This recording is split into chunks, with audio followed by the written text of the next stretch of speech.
Merci à vous en tous les cas d'être là pour ce congrès. Merci d'être aussi sur le Grand Raid, parce qu'un grand nombre d'entre vous y ont été, et ils seront encore pendant de longues années, j'espère. Donc voilà, donc le Grand Raid que je représente aujourd'hui est une association de la 1901 qui met en place chaque année, le 3e week-end d'octobre, un événement majeur qui regroupe entre 7000 et 8000 participants répartis sur 4 courses. Ces participants sont donc vos patients de la vie de tous les jours, majoritairement, un grand nombre en tous les cas. Sur cette édition 2022, on a à ce jour 7000 dossards de validés. Et dans ces 7000 dossards, on a 43% de coureurs extérieurs.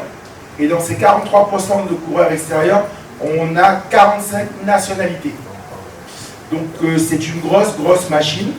Je ne vais pas éterniser sur la présentation du Grand Raid, parce qu'il y a un grand nombre de gens la connaissent le Grand Raid.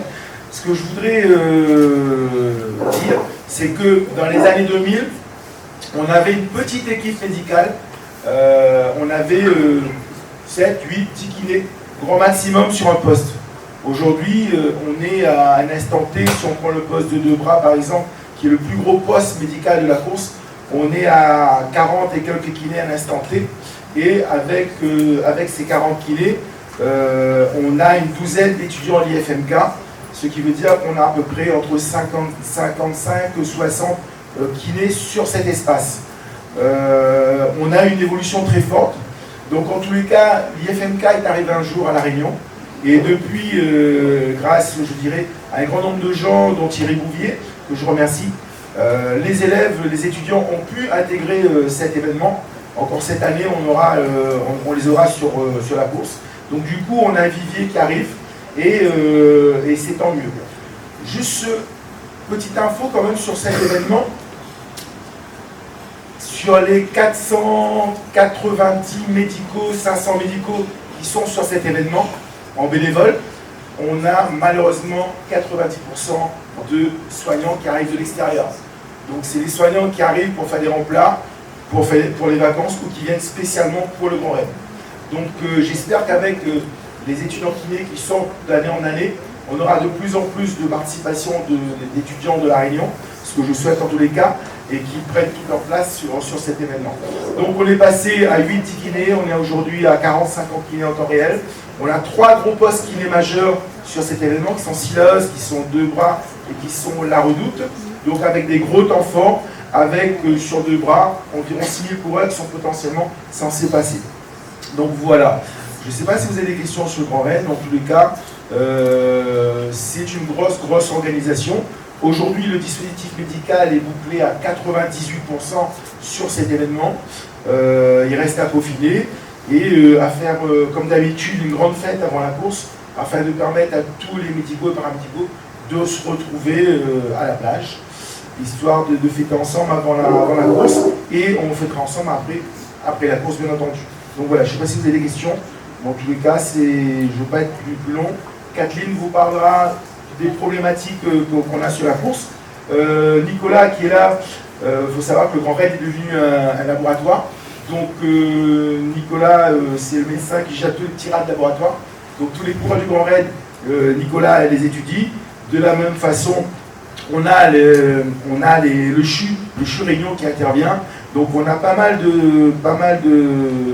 de travaux qui sont menés sur le Grand Raid et grâce au Grand Raid sur le CHU et sur d'autres établissements. Donc voilà. Merci beaucoup. On va rester sur le Grand Raid avec Kathleen. Hein, c'est parti. On a tous noté le rendez-vous pour la fête sur la plage quand même. Hein. Normalement, ce sera le 7.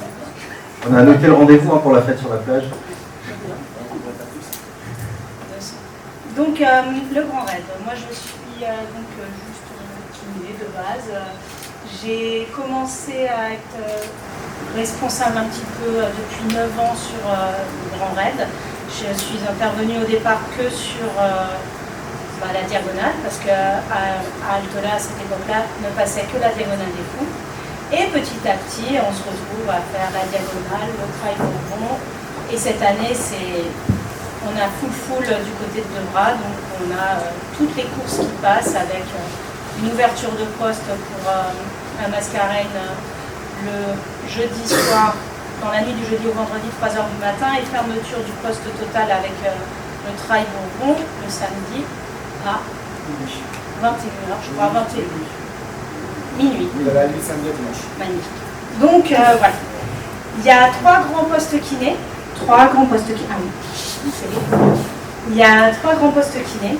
Le poste de Sillaos, qui je crois qu'il y a environ une trentaine de kinés sur poste, et il y a des étudiants aussi. Moi je ne l'ai jamais fait, c'est Aurélia Boucher qui s'en occupe. Et on n'a pas les mêmes problématiques, je pense, à Sillaos où on intervient au 70e kilomètre qu'à Debras où on est à 120-125 km, et à la Redoute où c'est l'arrivée. Donc moi j'interviens sur Debras, il y a environ 60 kinés qui passent sur poste. Au maximum on est une quarantaine de kinés plus des étudiants. Tout le monde travaille, tout le monde. C'est le jeudi, le samedi c'est l'horreur, il y a du monde de partout. Quoi d'autre? Il y a forcément un médecin, ou s'il n'y a pas de médecin, il y a la régulation. Il y a toujours des infirmières. On travaille en coordination avec les podologues parce qu'il faut faire les choses dans l'ordre. S'ils ont des ampoules à soigner, ben, il faut soigner les ampoules avant que nous on intervienne afin que tous les straps puissent tenir. Voilà. Donc c'est une machine bien huilée, on a l'impression comme ça que c'est facile, mais en amont c'est énormément de travail, énormément de préparation. Donc quand on arrive sur un poste et que tout roule, tout fonctionne, on voit les kinés travailler, on voit les raiders passer, revenir et tout, c'est top parce que ça veut dire que nous on a réussi à tout mettre en place en amont pour que ce soit le plus roulant possible. Alors après il y a toujours des petits couacs, des attentes parce qu'on ne peut pas répondre à la demande de tout le monde et c'est normal et heureusement. Mais voilà, donc en fait il y a un temps de préparation avec la mise en place des sacs d'urgence pour tous les postes, quels qu'ils soient, puisque quel que soit le poste, il y a forcément des infirmières ou infirmières et médecins. Et donc les 3 postes, Sillaos, les 3 gros postes, c'est Sillaos, Debras et Redoute, où il y a médecin, infi, kiné, podo. Et ostéo à la Redoute. Donc on se retrouve sur 1 ou 2 week-ends dans le sud pour faire les sacs d'urgence. Donc c'est juste avant. Donc les sacs. Et dans la matinée, on retrouve les basiques straps, bande de 3, bande de 6, bande de 10, du strapal, de l'huile de massage, des compresses, couverture de survie, des petits ciseaux et des sacs poubelles. Du savon très important, parce que même si on n'a pas d'eau, on essaie de se rincer vite fait les doigts avant de passer à l'autre raider, en sachant que eux aussi on essaye de les rincer un petit peu. L'installation matérielle sur le poste, c'est pas. On arrive en général, on a les tentes qui sont installées. Et c'est la page d'après. Il y a une petite zappe voilà. Voilà. Et il faut que j'appuie sur Une flèche. D'accord. Donc on a les grandes tentes qui sont installées. Et à l'intérieur, on doit y poser, installer nos tables afin d'optimiser la place. Il faut savoir que sur le poste de Debras, c'était Debras, avant c'était Île de Savannah, avant c'était Sans Souci, avant c'était Altela. Donc j'ai beau essayer de faire une organisation chaque année et de prendre en photo comment je vais installer toutes les tables pour que tout fonctionne, tout roule au maximum de l'activité, et chaque année il faut se réadapter parce qu'on n'a jamais deux fois la même poste. Donc c'est ça qui est intéressant aussi.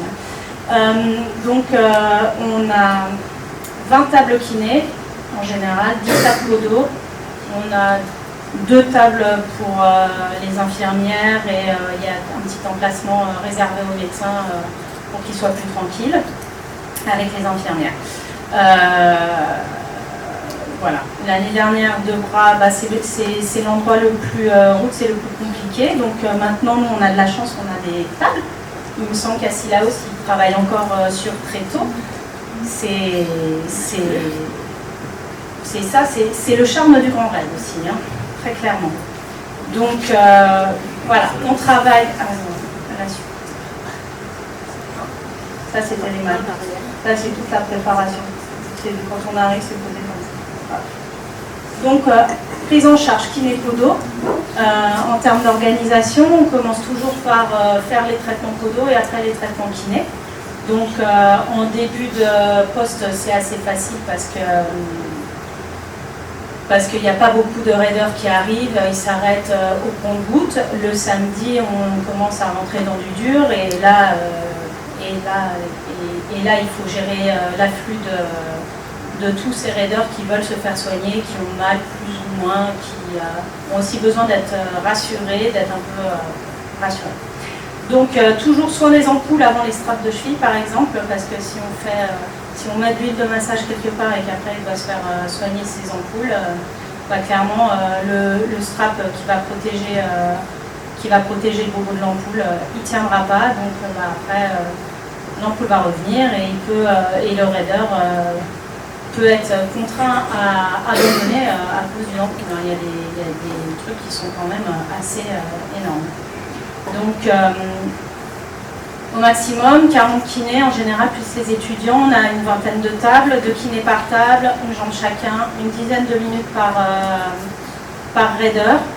On essaye de ne pas traîner trop. Et après, c'est de l'adaptation. Hein. Parfois, on va aller du côté des podos, mais on essaie d'éviter.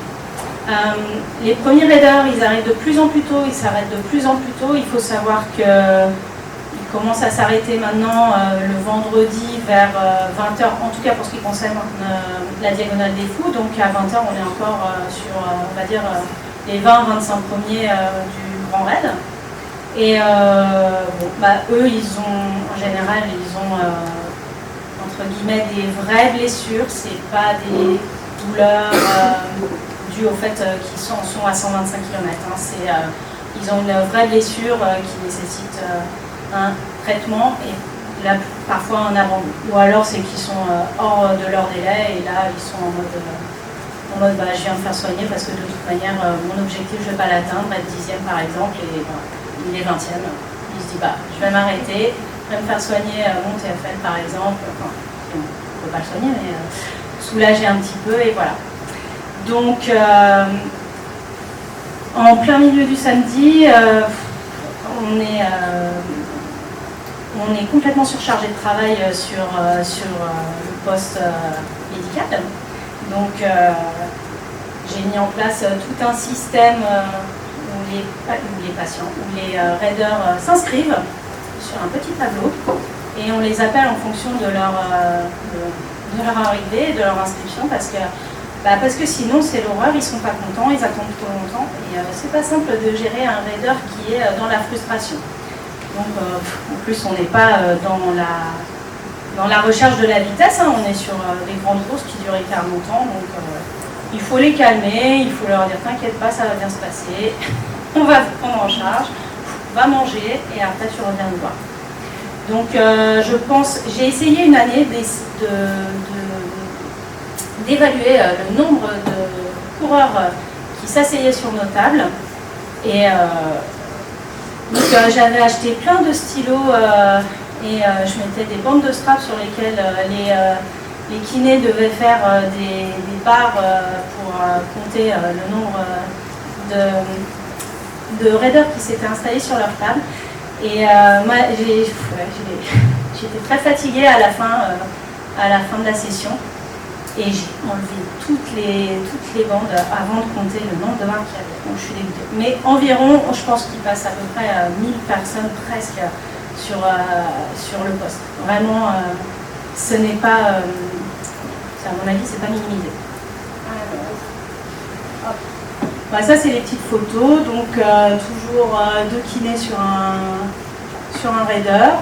Quand on a des tables, on peut poser le kiné qui pose sa fesse sur la table. Quand on a des tréteaux, le kiné ne pose pas sa fesse sur la table parce que sinon la table elle tombe, le raider il tombe, tout le monde se blesse. Et chaque année avant, il y avait toujours une table qui tombait. Le petit jeune là, c'était une petite histoire. Il est parti chercher un raider qui était complètement bloqué dans le sentier un peu de maître. Et en fait, c'est la chef de poste qui est venue nous voir. Comme on a plein de jeunes, il est revenu et le gars, il ne pouvait plus marcher. Il n'arrivait plus.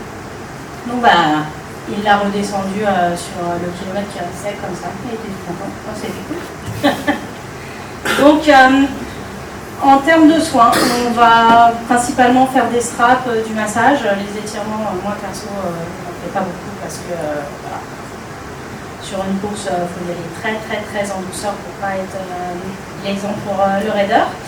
Donc le principe du strap, c'est toujours prendre une bande adaptée à la taille, de l'articulation qu'on veut soigner, qu'on veut traiter. Alors je n'utilise pas, je préfère conseiller de ne pas utiliser de strapal directement parce que c'est non élastique et on n'est pas dans le cadre d'une fin de match de rugby ou d'une fin de match de basket. Les gars, ils n'en ont pas pour 10 minutes ou 15 minutes ou même une demi-heure. Derrière, ils repartent pour 40 km, et, voire plus.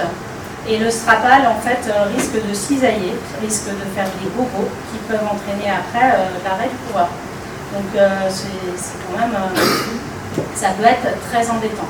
Parce que ce qu'il faut savoir, c'est que les coureurs, quand on fait du trail, les pieds ils gonflent au fur et à mesure. Donc si tu mets du strapal, si tu t'amuses à faire un strap en strapal, ce qui est très bien pour tout ce qui est basket et compagnie, là je pense que c'est juste tirer une balle dans le pied du raider. Donc je conseille de ne pas le faire. Après, je n'ai pas la science infuse, donc chacun fait ce qu'il veut, mais quand je vois ça sur le poste, j'essaye de dire non. Donc on commence par de l'élastoplast en base de strap, et après on fait des embases, on ferme ses embases, la base, et on met de la tension que dans la zone qu'on veut corriger, dans le mouvement qu'on veut corriger ou limiter, afin d'éviter les effets garrots et tout ça. Dans le strapal, on peut l'utiliser en renfort, et c'est tout. Sinon, voilà. Après, en termes de strap, il y a différents straps qu'on peut utiliser. En général, je conseille, par exemple sur le strap de cheville, on connaît de plus en plus le strap de cheville Kinesport en une bande sans couper de bande.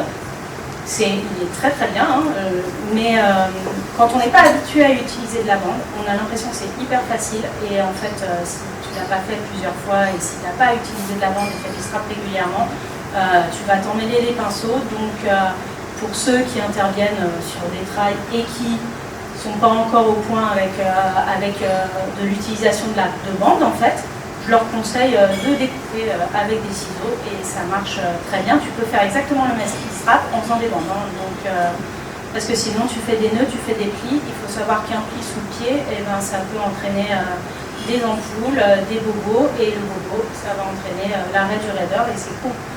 Parce que pour certains, c'est la course de leur vie ou la course de leur année, et donc voilà. Donc les pathologies les plus fréquentes rencontrées, en tout cas sur le poste à 120 km, parce que c'est principalement l'inflammation des releveurs du pied. Donc c'est une douleur sur l'avant de la cheville, c'est assez spécifique, ils ont vraiment un gonflement et une douleur intense. Ils croient même parfois qu'ils se sont tordus la cheville, mais ils n'ont aucun souvenir de s'être tordu la cheville. Et c'est vraiment sur la partie antérieure. Ça peut être confondu souvent avec une entorse de la syndesmose, de la tibiofibulaire. Voilà, donc ils ont très mal. Il y en a certains, ça peut remonter jusqu'à la moitié du tibia quand même. Donc vous allez voir, ils vont avoir fait certains des straps, des trucs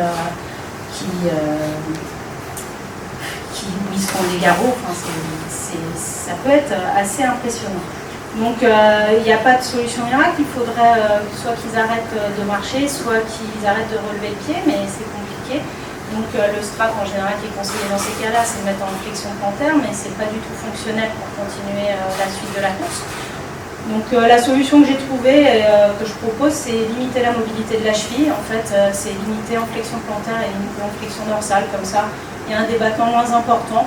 Ils mettent légèrement au repos leur releveur. Et puis voilà, moi, je leur explique que de toute manière ça va continuer à leur faire mal, mais que potentiellement on peut réduire un petit peu leur douleur. Je ferme pas le montage avec une bande de 8, en général je ferme avec une bande de 6, ça suffit sur les chevilles.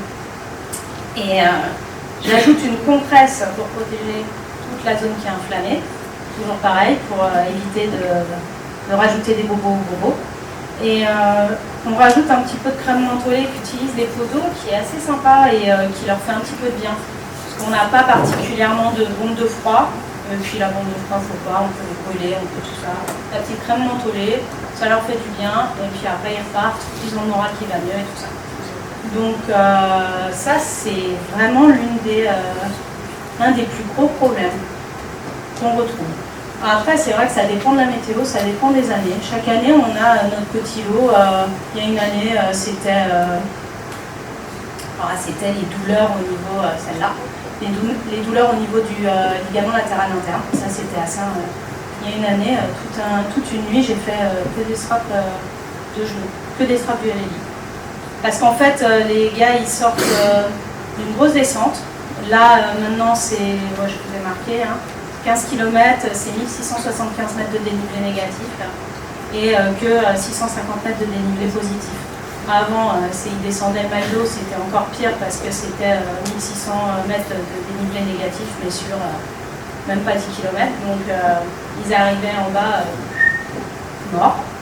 Et donc, en fait, ils partent en valgus dynamique, hop, comme ce qu'on disait tout à l'heure, hop, ils partent vers l'intérieur, ils s'inflamment la partie interne de leur genou.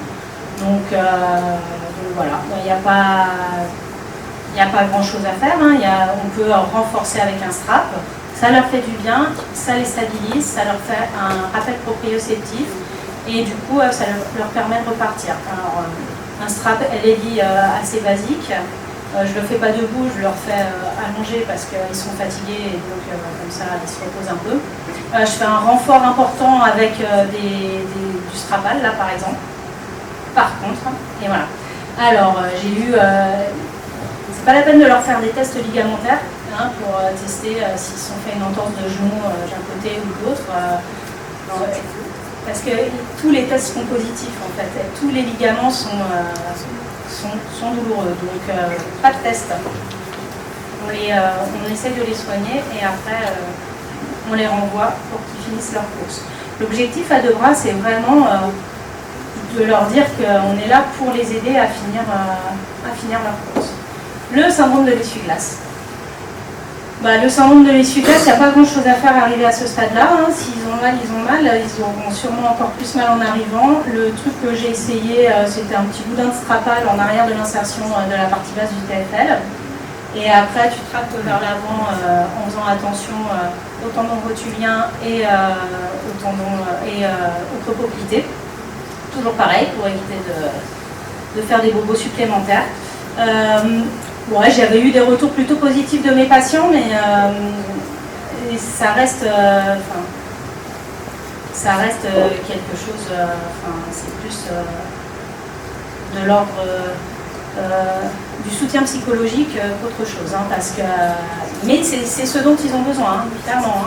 Donc tu leur expliques que ça va les aider un moment, qui vont avoir mal quand même, mais qui peuvent sûrement finir leur course. Dans certains cas, on a à choisir ou pas si ils peuvent continuer la course. Il y en a certains, la question ne se pose pas, on n'a pas à dire, on leur dit non, tu ne peux pas continuer la course avec le médecin ou tout seul, ils ne peuvent pas finir la course. Mais d'autres, je me dépêche. Ça manque de l'essuie-glace. Voilà. L'entorse de cheville, on en a parlé. Vous faites un strap de cheville.